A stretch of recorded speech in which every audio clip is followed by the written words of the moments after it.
Trump का बड़ा दावा। क्या सच में अमेरिका ने स्ट्रेट ऑफ हॉर्मुज पर पूरा कब्जा कर लिया है? नमस्कार, मैं हूं सुनील चौधरी। आज की खबर बहुत बड़ी है और इसका असर सिर्फ अमेरिका और ईरान पर नहीं पड़ेगा। इसका असर इंडिया सहित पूरी दुनिया पर पड़ सकता है। अमेरिका के प्रेसिडेंट डोनाल्ड ट्रंप ने दावा किया है कि यूनाइटेड स्टेट्स का स्ट्रेट ऑफ हॉर्मुज पर टोटल कंट्रोल है।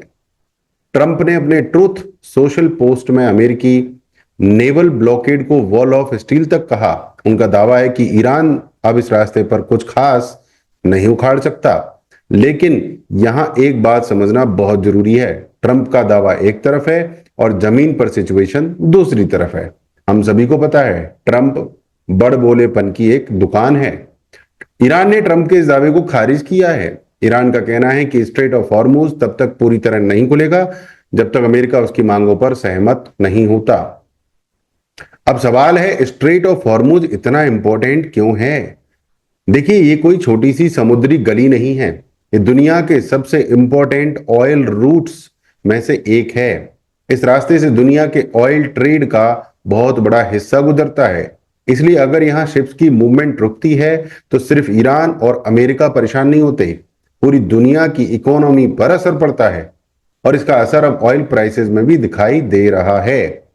रॉयटर्स के मुताबिक 12 अगस्त को ब्रेंट क्रूड करीब $88.91 पर बैरल तक पहुंच गया था। मतलब सीधी सी बात है, अगर हॉर्मुज में टेंशन बढ़ी तो ऑयल महंगा हो सकता है। ऑयल महंगा हुआ तो ट्रांसपोर्टेशन महंगा हो जाएगा। ट्रांसपोर्टेशन महंगा हुआ तो सामान महंगा हो जाएगा और आखिर में बिल आपकी और हमारी जेब पर ही आता है। तो भैया, ट्रंप चाहता क्या है? अमेरिका ईरान पर मिलिट्री प्रेशर के साथ साथ इकोनॉमिक प्रेशर भी बढ़ रहा है। ट्रंप ने हाल ही में साफ कहा कि उनके सामने ईरान को इकोनॉमिक प्रेशर से कमजोर करने या फिर बहुत कड़ा मिलिट्री एक्शन लेने जैसे ऑप्शंस हैं। लेकिन दूसरी तरफ ईरान भी पीछे हटने को तैयार दिखाई नहीं दे रहा है। यानी मामला अभी खत्म नहीं हुआ है और यही सबसे बड़ी चिंता है। क्योंकि जब दो बड़े देश एक दूसरे को प्रेशर में लाने की कोशिश करते हैं तो बीच में सबसे ज्यादा नुकसान आम लोगों और ग्लोबल इकोनॉमी का हो सकता है। अब इंडिया की बात करते हैं। इंडिया के लिए मामला बहुत इंपॉर्टेंट है क्योंकि इंडिया को भी बड़ी मात्रा में क्रूड ऑयल इंपोर्ट करना पड़ता है। अगर ग्लोबल प्राइसेस लंबे समय तक ऊपर रहते हैं तो इसका असर फ्यूल प्राइसेस, ट्रांसपोर्टेशन, इन्फ्लेशन और बिजनेस कॉस्ट्स पर पड़ सकता है। इसलिए हमें सिर्फ ये देखकर खुश या परेशान नहीं होना चाहिए कि ट्रंप क्या बोल रहे हैं। हमें देखना चाहिए कि ग्राउंड पर क्या हो रहा है। क्योंकि इंटरनेशनल पॉलिटिक्स में बयान बहुत आते हैं, लेकिन असली कहानी शिप्स की movement, oil prices, military action और नेगोशिएशन से पता चलती है।